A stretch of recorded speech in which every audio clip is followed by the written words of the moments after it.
Imagínense qué pasaría si estuviera gobernando, por ejemplo, alguno de los que compitió con él para la elección presidencial, que estuviera Meade, por ejemplo, o Anaya del Partido Acción Nacional. ¿Qué estaría sucediendo en este momento en nuestro país?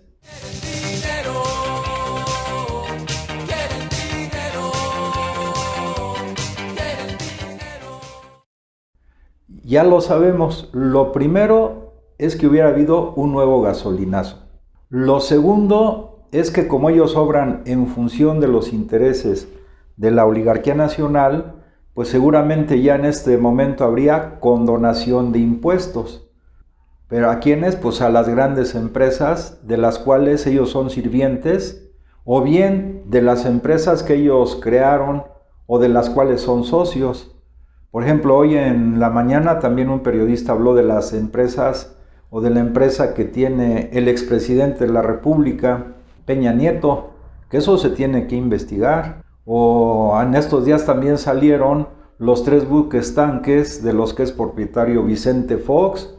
Seguramente estarían pensando en importar mayor cantidad de gasolina para hacer negocio redondo con sus empresas. Pero aquí no. O sea, ¿qué otra cosa podría estar pasando con ellos? Pues ya hubieran contratado deuda externa con el Fondo Monetario Internacional, como lo acaban de hacer varios países latinoamericanos, que con eso hunden más a esta y a las siguientes generaciones, lo encadenan a una deuda que de por sí ya es impagable. ¿Qué más estuvieran haciendo? Pues seguramente ya hubiera desabasto tal vez en la ciudad, porque pues a rajatabla ellos estarían utilizando otros mecanismos, seguramente no como lo hace el presidente de la República, el licenciado López Obrador, basado en modelos matemáticos, en la experiencia de un grupo de científicos, de técnicos, que han dado seguimiento puntual día con día a todo el avance del coronavirus en el país y en las principales ciudades del país o en todos los estados de la República. O sea, un panorama negro estaríamos ahorita viviendo y de muchísima incertidumbre todos los mexicanos. ¿Por qué? Porque ellos no piensan en función de los intereses del pueblo, piensan en función de su bolsillo y de los intereses de las grandes transnacionales y de la oligarquía nacional. Y ahí van las empresas de ellos mismos. ¿Cómo se atreve Vicente Fox a decir que no tiene ni para comer? Cuando, según algunos datos que han salido estos días, cada uno de los buques que él maneja, que son propiedad de él y de su familia, pues gana varios millones de pesos al día por la transportación de hidrocarburos. O ahora lo que acaba de salir de Peña Nieto. De Calderón, pues ya ni hablamos. O sea, ese ya estaría seguramente incrementándose en México el trasiego de drogas hacia los Estados Unidos de Norteamérica y el incremento del consumo de droga aquí. O sea, sería un panorama totalmente negro.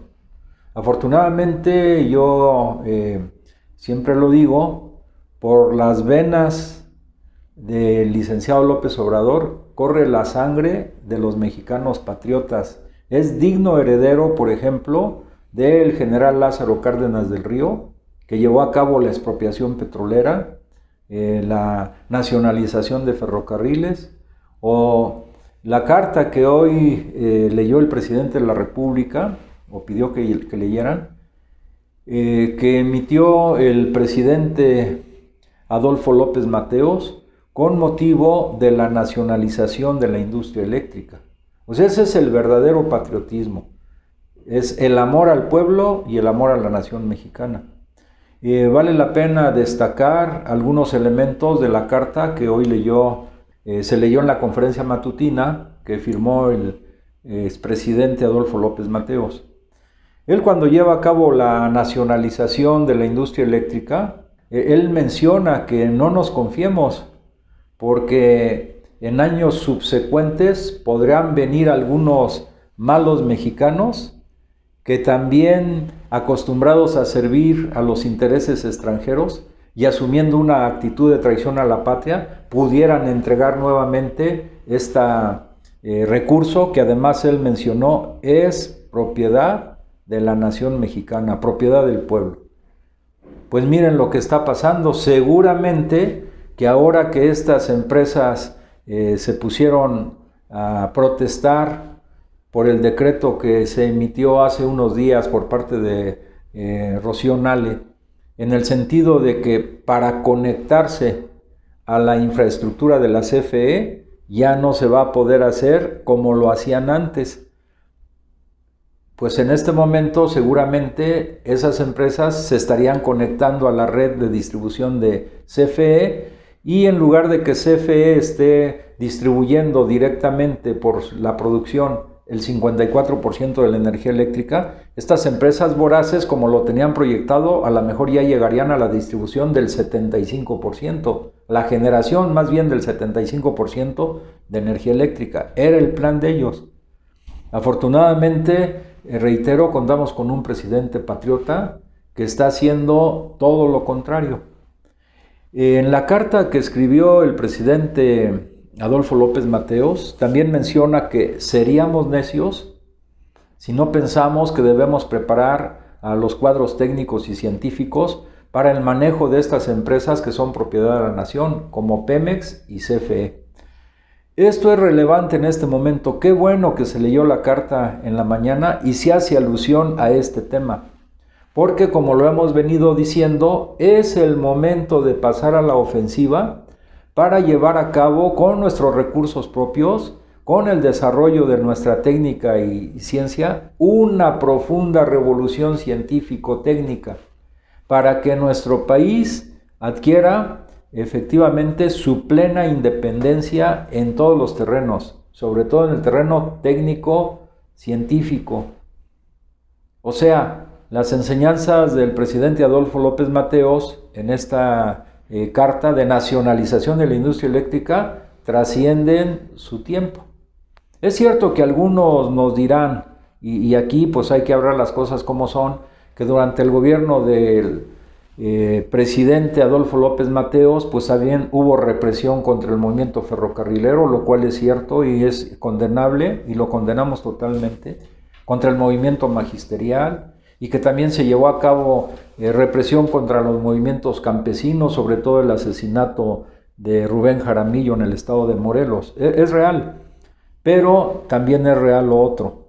Entonces, esa es una controversia que hay, porque también lo mismo pasó, como hoy dijo el presidente de la República, cuando Venustiano Carranza fue el único gobernador, el de Coahuila, que se levantó en contra de la dictadura que empezó a establecer Victoriano Huerta.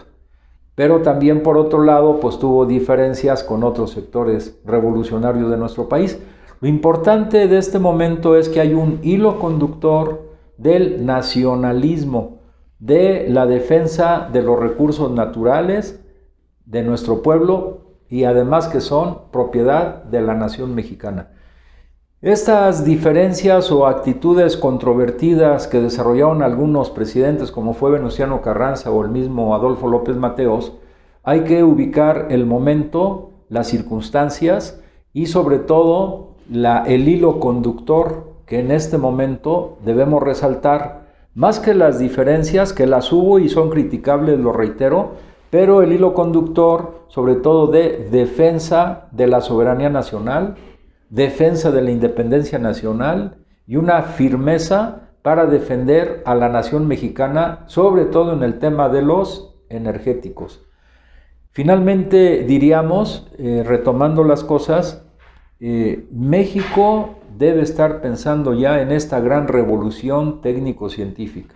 Hay instituciones importantes en el país. Una de ellas, pues su propio nombre, su propio lema lo dice, es el Instituto Politécnico Nacional, que plantea la técnica al servicio de la patria. Hay investigadores de renombre, incluso internacional, también pues en el CINVESTAB, en el Centro de Investigaciones y Estudios Avanzados del Politécnico, también en la universidad, desde luego, o sea, no es una lucha como en el pasado se dio entre una institución y la otra, son complementarias, y otras instituciones más, pero ahorita como que la respuesta ante la persistencia de la oligarquía nacional y de los grupos de presión es fomentar la independencia en todos los terrenos. En el terreno económico, como ya lo dijo el presidente, separar el poder económico del poder político. Ahora en el terreno técnico-científico, todo el apoyo para hacer este gran momento revolucionario en la ciencia y en la técnica nacional. Y por otro lado, para finalizar, pues es resaltar el valor del presidente de la República. O sea, él tocó también el tema, por ejemplo, de las fake news, de periódicos del extranjero muy reconocidos, entre comillas, a nivel internacional, como el New York Times, el Washington Post, etcétera, y algunos periódicos aquí que hacen eco a eso, como sobre todo el Reforma particularmente y otros. Pero enfrentar simultáneamente la andanada de lo que se llamó el cuarto poder, por un lado, que es la prensa en general, por otro lado, las presiones y chantajes de los grupos de poder económico a través de distintas vías,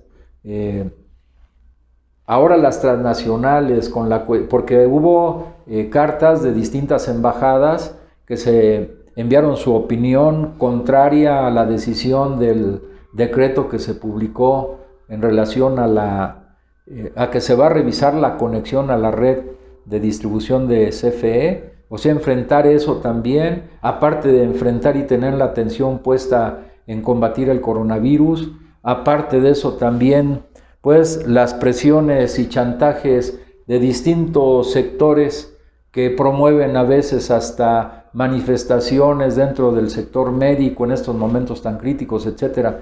Y ir avanzando con paso firme no es cosa menor. O sea, el presidente nos está dando ejemplo a todos los mexicanos de un gran valor civil, de un gran patriotismo, de un gran amor por nuestra patria, para defenderlo ante todo y ante todas las presiones de todo tipo, fundado en el amor al pueblo, defender nuestra patria y salir adelante para construir juntos la nueva normalidad, algunos de cuyos trazos generales están en el ensayo que él dio a conocer de 30 cuartillas sobre lo que viene después del coronavirus y del cual hablaremos posteriormente. Pero por hoy nos queda un excelente sabor de boca. Debo decir también que algunos pensadores, antes de que llegara el presidente de la República, habían hecho comentarios como que la autoestima del pueblo mexicano estaba muy baja. Pues ahora el orgullo nacional está renaciendo. Y también desde el punto de vista psicológico eso es fundamental para construir una patria libre, independiente y mejor para todos los mexicanos.